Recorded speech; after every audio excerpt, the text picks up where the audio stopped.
we are going to display account summary details about a user. And this is how we want to achieve.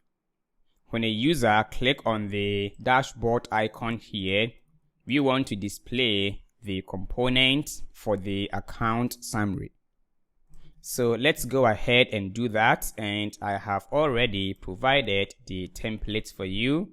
Inside the templates, this is the account summary. Let's copy that and place it inside the user folder. So we are going to create a route for it.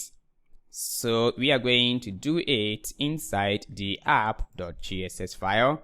So let's require the account summary, unless I resave it, and then let's require it as account summary inside the user folder. So how are we going to create the route? Let me close these guys, and the auto import is fine, which is this one. So over here, the path is going to be /. So when I click on this one, I want to render a component. So we are going to use it as an outlet.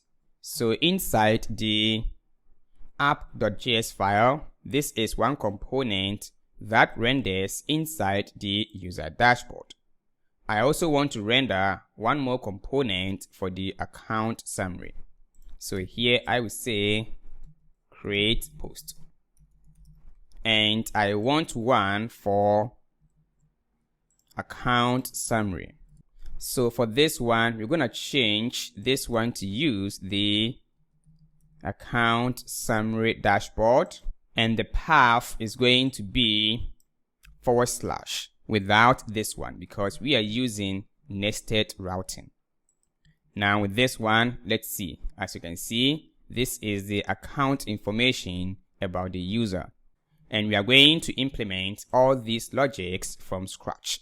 At the moment, these are dummy data.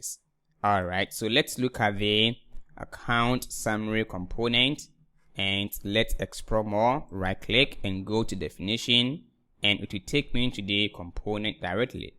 So now here is the component. I have used some dummy data here, has email false, has plan, verify, followers, and this is where I'm placing the statistics about the data with these ones as that. Don't worry, I will take you through step by step as we implement each of these features.